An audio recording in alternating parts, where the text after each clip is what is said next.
Before we go any further into this stuff, all right, I do want to discuss something that I think is very important.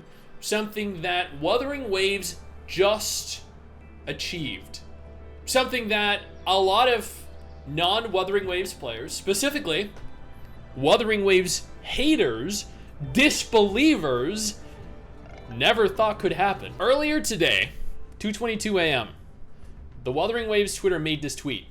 Dear Rovers, we're aware of the payment failure issue that impacted some players from the Stix at 10:15 to the Stix at 10:32. This was a 17-minute window. The issue has now been fixed. We will issue 160 asterite, which is a free poll for all players as compensation.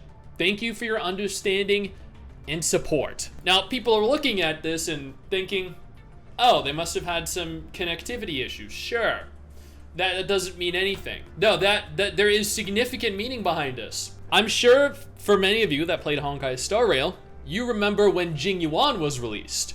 When Jing Yuan was released, his character was actually so popular, he completely crashed Hoyo's payment system. Nobody could purchase him. Nobody could purchase a currency to actually pull for Jing Yuan. People lost their minds. They were like, oh my god, this is the first time this has happened.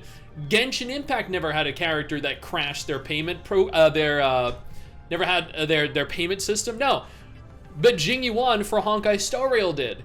Jing Yuan set records. Yinlin released, and within 15 minutes completely crashed their payment servers. There were so many people topping up to pull for Yinlin that their servers completely crashed. They flatlined.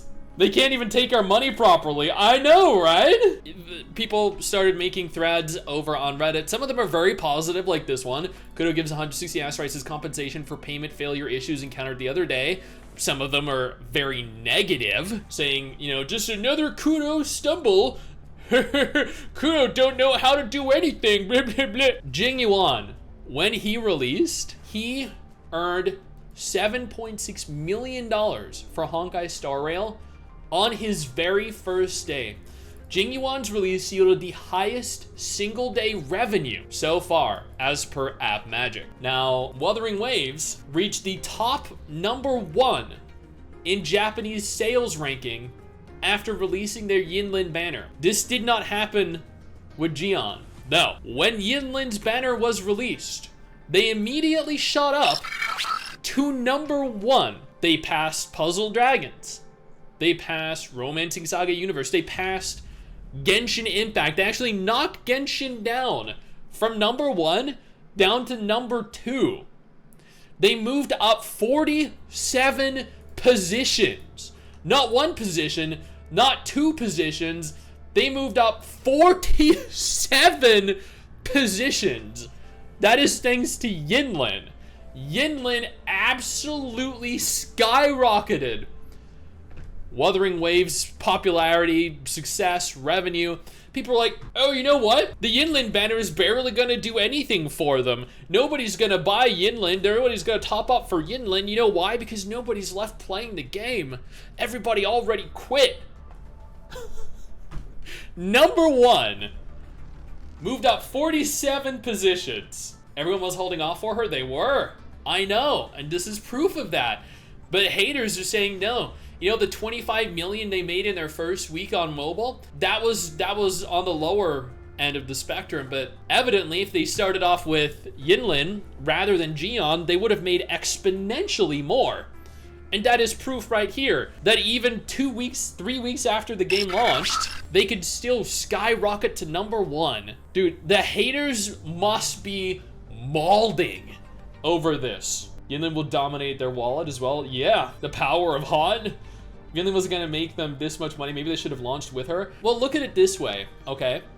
Because they didn't launch with her, there were a bunch of people that actually bought Jian. Now, if they had launched with her and had Jian as the follow-up character, they might have had a lot less sales because people would have exhausted all their money attempting to get Yinlin. So I think this was actually a smart move because they launch, typically games, when gacha games launch, they accumulate the majority of their bulk revenue in the first week. So, with this in mind, tons of people spent money, tons of whales spent money, and then they follow up with a banner that is even more anticipated.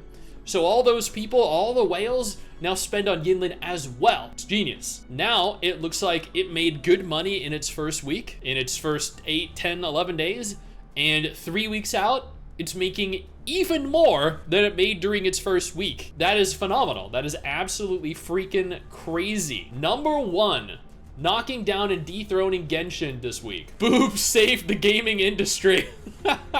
Who would have thought that female characters were more popular in gacha games, right? Wuthering Waves has made 468 million Japanese yen so far this month, in only 6 days. Last month's revenue was 249 million Japanese yen between May 23rd and May 31st. That was 9 days. So, with this in mind, this week, in the last 6 days, Wuthering Waves has already almost doubled its first week's revenue. Let's do a conversion here. 240, this is just within Japan, by the way. 249 million yen in US dollars.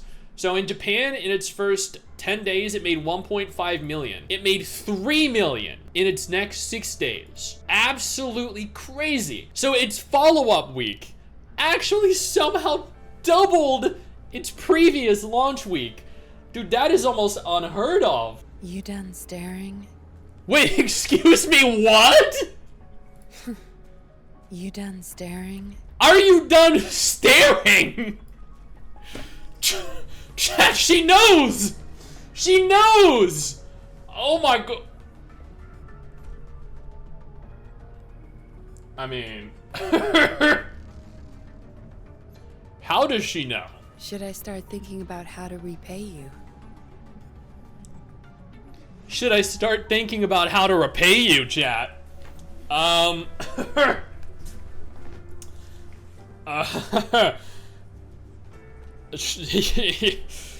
I mean, I'm sure we can think of a few different ways, right? Think you've got permission?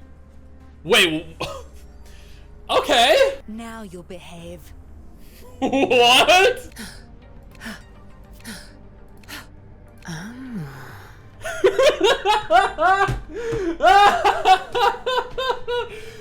This was worth $100.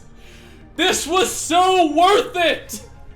Yes. Oh my god. Okay, chat, we are very immature here, and I bet there are going to be some people online that are definitely offended by the fact that we went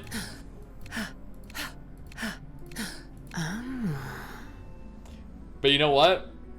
Who the fuck cares?